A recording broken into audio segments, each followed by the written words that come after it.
Brīvībenē ir vietas, kur tu vari iet.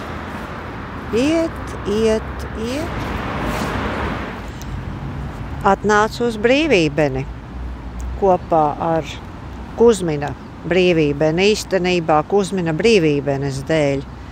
Ir savs labums, ja reizē mašīna nav braucama, tad tu nopērc e-talonu, iesēdies un aizbrauc. Es aizbraucu līdz Pieturai 45. vidusskola. Tāpēc, ka tas ir pieminēts Kuzmina grāmatā, tas ir kaut kur apmēram tas rajons. Pēc sēžais, protams, Parciņā pie pašas Brīvības. Visam šajā grāmatā aprakstītajam ir ilustratīva nozīme. Jebkāda līdzība ar reālām personām un notikumiem ir nejauša. Bet kā tad tur ir? Man tas izsauca atmiņā vienu citu grāmatu. Es viņu paņēmu līdzi. Tā ir Devigānas. Balstīts patiesos notikumos. Kā tur ir Kuzminam? Iespējams, kaut kas ir balstīts patiesos notikumos.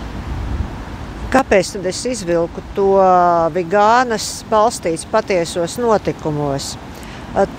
Tur bija tāda draudzene, es viņu uztvēru kā otro alter ego, kura teica, ka izdomāti stāsti mūsdienās vairs nevienu neinteresē.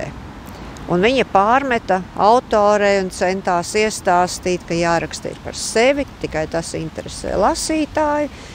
Tajā mirklī, lasot to, ko es tūlīt nolasīšu, es strīdējos viņai pretī, bet izlasot Kuzminu, es padomāju, varbūt viņai ir taisnība. Delfīne, tavai idejai nav nevainas. Taču taviem personāžiem trūkst dvēseles. Šodien tā rakstīt vairs nav iespējams, ne šādā formā. Lasītājiem tas ir pie kājas. Tev jāatrod kaut kas iesaistošāks, personiskāks, kaut kas no sevis, no pašas piedzīvotā. Taviem personāžiem jābūt saiknei ar dzīvi. Tiem jādzīvo ārpus grāmatas, lūk, ko prasa lasītājs. Viņam vajag, lai tie reāli eksistētu, lai pulsētu dzīvība, lai būtu pa īsto, kā saka bērni. Tu nedrīkst aiziet tik tālu konstrukcijās, mākslotajā, apmānā. Citādi tavi tēli būs kā papīra mutautiņi. Izlietotus tos iemetīs pirmajā miskastē, kas gadīsies pa ceļam, un aizmirsīs. Jo no izdomātiem personāžiem nepaliek pāri nekas, ja tiem nav nekāda sakara ar realitāti. Ja pavisam īsi, par ko ir stāsts? Par vienu jaunekli, kas no Rēzeknes atbrauc, lai mācītos mākslas skolā, dzīvo vectēva namā. Par to, kā tad viņam tur iet ar visu bohēmu, ar sadzīvošanu ar kaimiņiem, ar apkārtni, ar vecrīgu, ar draugu, ar vecmammu, īstenībā 2 vecmammām. Un, tur ir arī mātes līnija. Tā man laikam patika vislabāk. Varbūt tāpēc, ka es patīk pa laikam domāju par savām attiecībām ar māti, bet tam īstenībā nav nekāda sakara ar Kuzmina grāmatu.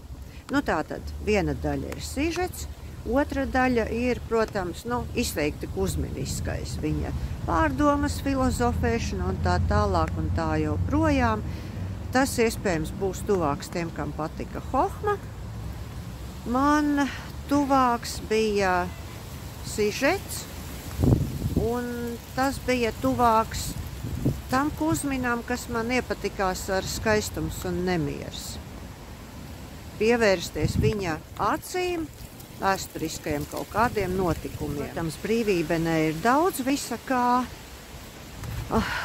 Un varbūt taisnība ir tiem, ko es jau pēc tam lasīju, ka Kuzmins mēģina kaut ko no sevis norakstīt. Un īstenībā zināmā vecumā cilvēkiem sakrājas kaut kas, ko teikt. Un kāpēc gan ne?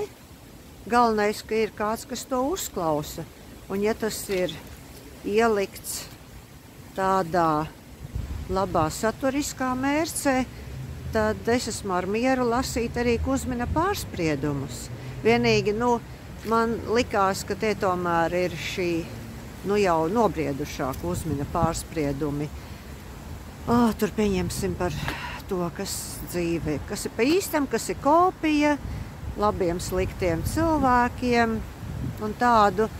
Bet tur bija tas 11, un es noticēju, ka viņš tāds varēja būt. Vispār laba grāmata. Man patīk. Labi, ka es izlasīju grāmatu, pirms parādījās sižets 100 grami kultūras. Labi, ka es nelasīju garāku aprakstu par grāmatu, kas parādījās nākamajā dienā jau pēc manas ziņkāres. Es vispirms izlasīju Kuzminu, un, ziniet, es viņam noticēju. Es noticēju tiem 2 vectēviem, es noticēju tai mājai, kaut kur 45. vidusskolas apkaimē. Es ļoti noticēju stāstam par mammu, un Vecrīga tas bija vispār kaut. Man tas bija interesanti paskatīties citām acīm, iesaistītā acīm tajā, jo kaut kur jau tur Kuzmiņš ir.